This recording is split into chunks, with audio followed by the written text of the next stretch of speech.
普京回复特朗普的最后通牒，俄罗斯将继续打下去。美军2艘核潜艇出击，瞄准俄罗斯。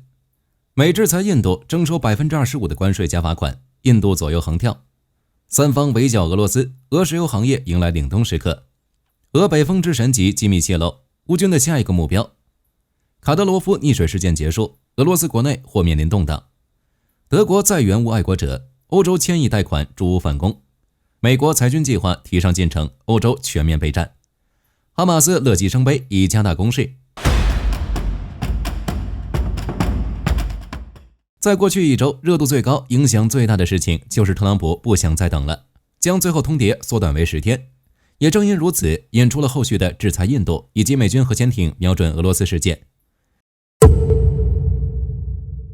7月28日，特朗普在苏格兰会见英国首相斯塔默时宣布，将乌俄停火期限从50天缩短至10天至12天。7月29日，特朗普从苏格兰返回时宣布，最后通牒的时间改为10天。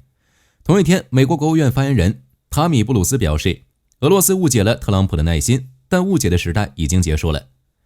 美国的态度很明确，在7月29日至8月7日，如果俄罗斯没有选择停火，就要对其实施制裁。谁跟俄罗斯做生意就制裁谁。美国财政部长贝森特警告称，购买俄罗斯石油的买家将导致100%的高额关税，最高则是500%。俄罗斯丝毫不在乎。俄总统发言人佩斯科夫表示，将继续进行特别军事行动，并在这一进程中确保俄罗斯的利益。梅德韦杰夫、沃洛金等俄罗斯高级官员也表示要继续打下去。普京也发表了意见。8月1日，普京和卢卡申科会面，并对最后通牒作出回应。自2024年以来，俄罗斯的立场从未改变，包括乌克兰放弃加入北约，承认莫斯科的领土主张，也就是乌军从乌东4州撤军，承认克里米亚归俄罗斯。在普京看来，乌克兰的领土本来就是俄罗斯的，发动战争其实是收复自己土地。瞅瞅，这话说的也太不当人了。当初分家的时候，大家就说好了，互相尊重对方的领土主权。现在变脸了，就说别人家的领土是自己的，这脸是真大。如果从历史来讲，俄罗斯只有一个莫斯科公国的大小，其他的地盘全是别人的。说到底，普京还是想要开疆拓土，这就是赤裸裸的入侵。就普京的态度来看，答案已经很明显了，俄罗斯不会停手。结果就是美国对其发动制裁。对于俄罗斯来说，虱子多了不痒，反正已经摆烂了，想怎么制裁就怎么制裁，随便。但对于其他国家来说，这就不是好消息了。比如印度现在已经被美国盯上了。7月30日，特朗普在社交媒体上宣布，印度是俄罗斯能源的最大买家之一，还从俄罗斯购买了大量武器。从8月1日起，对印度征收 25% 的关税，外加罚款。但罚多少并没有明说，估计美国这是在给印度机会，态度好那就少罚点，态度不行，不仅罚得更多，关税也要涨。印度也很给力，不到24小时就跪了。7月31日，媒体报道称，印度国有炼油厂，比如印度石油公司、印度斯坦石油公司、巴拉特石油公司和芒格洛尔炼油厂已停止购买俄罗斯石油，并从中东和西非购买原油。特朗普制裁印度不是没一点道理。在乌俄战争爆发之前，也就是2022年1月，印度日均进口俄罗斯原油 6.8 万桶，而到2022年6月，进口量就大幅度提升，日均112万桶。等到2023年5月，更是达到日均215万桶。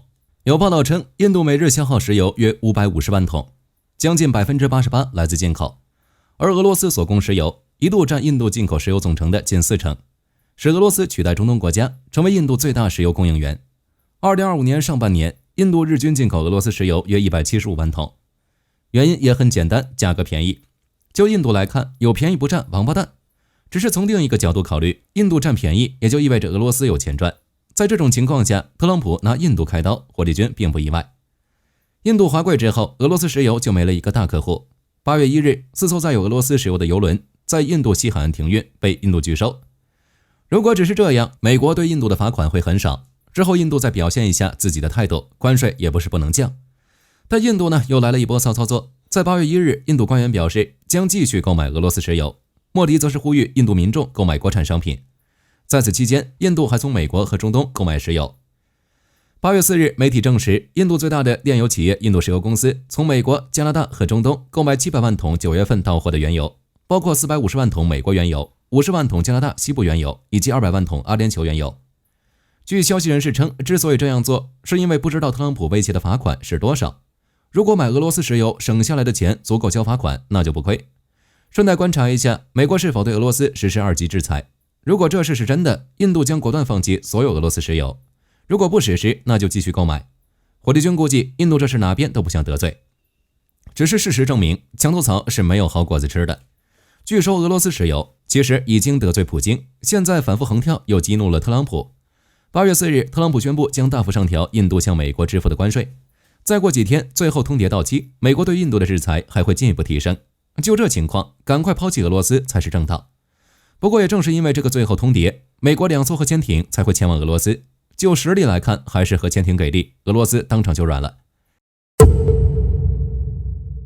特朗普缩短最后通牒后，梅德韦杰夫不乐意了，嘲讽特朗普的每一条新的最后通牒都是一种威胁，是迈向战争的一步，暗示美国还将被迫卷入战争。看看梅德韦杰夫在那儿跳，作为蓝星权力最大的男人，特朗普也不惯着他，直接回怼。这位失败的俄罗斯前总统要谨言慎行，俄罗斯进入非常危险的境地。然后梅德韦杰夫就对特朗普发出核威胁，隐晦地提及莫斯科的死亡之手。特朗普上任之后就一直赢，也就在乌俄战争上吃了点亏。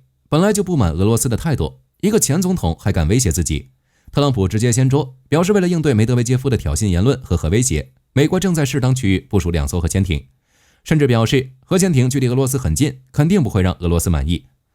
美国核潜艇的位置属于机密，而且不对外公开。有消息称，这可能是美国在欧洲或北极部署的俄亥俄级。不过就火力军来说，大概不是俄亥俄级，具体分析我们会再做一期视频，大家有兴趣的可以关注。核潜艇一出，俄罗斯总统新闻秘书佩斯科夫就表示，核战争没有赢家，任何涉及核问题的表态都应持谨慎的态度，并表示各国内部都有比较强势的个体，普京的立场才是决定性因素。这话比之前好听太多了。就结果来看，面对特朗普提出的最后通牒，普京很明显不在乎，2级制裁跑不了，这会导致俄罗斯经济进入真正的崩溃阶段，即使战争结束也没办法恢复，市场已经没了，现在是三方围剿俄罗斯。首先就是美国的2级制裁，在100%至500%的关税面前，还要继续买俄罗斯石油的国家恐怕屈指可数，反正印度肯定是第一个跑的。接下来原本属于俄罗斯石油的份额就会被其他公司吞并，比如石油输出国组织欧佩克。8月3日，欧佩克国家同意在9月份每日增产 54.8 万桶石油，这已经是第6个月连续增产。4月份，欧佩克每日增产 13.8 万桶，5月至7月每日增产 13.8 万桶，8月、9月每日增产 54.8 万桶。阿联酋这边提前将其配额增至每日30万桶，沙特、科威特也准备加大产量，同时降价。大家这样做的原因也很简单，美国对俄罗斯实施2级制裁后，石油市场就会空出很大的份额，谁先抢到算谁的。另一边，乌克兰也在一直打击俄罗斯炼油厂，在过去几天里，乌军连续空袭了至少7个炼油厂。俄罗斯的中亚中心天然气管道也发生爆炸，目前已经完全瘫痪，天然气运输已无限期暂停。该管道主要负责将土库曼斯坦的天然气运送到俄本土，中间经过乌兹别克斯坦和哈萨克斯坦，几乎贯穿中亚。这将导致米格航空器集团、德米霍夫机械制造厂、马格南 K 弹药工厂等军工企业受到影响。可以预见的是，美国对俄罗斯实施2级制裁后，俄罗斯石油的市场份额将被其他企业瓜分，国内各大炼油厂被乌军袭击，经济将面临重大考验。即使战争结束，俄罗斯也无法依靠能源快速回血。除此之外，对于俄罗斯而言，还有一个难以接受的消息，北风之极的机密被泄露，底库都被乌克兰看到了，这还怎么赢？在这种情况下，车臣也开始不安分了。7月30日，俄罗斯远东地区的勘察加半岛发生大地震。根据美国行星实验室公司拍摄的卫星照片，在勘察加半岛的雷巴奇潜艇基地，一座浮动码头受损，其他损失暂时未知，但北风之神级受损是一定的。当然，这点俄罗斯不会承认，这是俄罗斯国防部的传统。除此之外，在8月3日，乌克兰国防情报总局爆料，其成功获取了俄罗斯北风之神级核潜艇波扎尔斯基大公号的内部资料，其中包括全体艇员名单、战斗操作、日常管理指令、潜艇的作战分布图等，甚至知道了北风之级的薄弱环节。对于这件事，俄罗斯并未发表声明回应，相关消息有待进一步确定。乌军具体是如何得到这种机密情报的，我们后面与美军的核潜艇一起聊。之前卡德罗夫溺水事件发生后，在乌俄战线，车臣部队的逃兵人数从64人增加到201人，具体数据有待验证。但可以确定的是，北高加索地区的局势已经不稳定了，在某些地区的建筑上出现了车臣独立的标语，甚至有印古什武装分子伏击俄罗斯正规军。在8月1日，卡德罗夫在社交媒体上发布视频，表示自己没事，正在健身。但下面的人已经乱起来了。在这种情况下，局势就不是卡德罗夫能够控制的了。而且这次溺水事件还有很多内幕，既然开了一个头，那么这件事就不会结束。车臣局势会如何发展，火力军将拭目以待。与俄罗斯接连面临困境不同，乌克兰的处境与此相反，即将获得一笔价值1000亿欧元的援助。德国向乌军追加援助爱国者。3月4日，欧盟主席冯德莱恩提出一项加强欧洲防御的计划，也就是8000亿欧元重新武装欧洲，其中有1500亿欧元为欧洲安全援助基金计划，成员国可以贷款为乌克兰购买武器，并增强自身防御。现在它真的来了。7月30日，媒体报道称，乌克兰在欧洲的主要盟友将向欧盟申请数百亿欧元贷款，共同为乌克兰购买武器，帮助乌克兰抵御俄罗斯，总金额1500亿欧元。欧盟国防事务发言人托马斯·雷尼尔表示，比利时、保加利亚、塞浦路斯、捷克、爱沙尼亚、西班牙、芬兰、匈牙利和立陶宛已正式提交申请贷款，拉脱维亚、保加利亚和希腊等国也希望参与。注意重点，里面有个匈牙利。是的，一贯反对欧盟各项政策的匈牙利也申请过该贷款计划。不过匈牙利不是为了援助乌克兰，而是为了购买武器更新自己库存，这也太离谱了。在3月份的时候，匈牙利还反对重新武装欧洲计划，结果现在有福利了，跑得比谁都快。有福利就要，谈到义务就反对，有匈牙利也是欧盟的福气。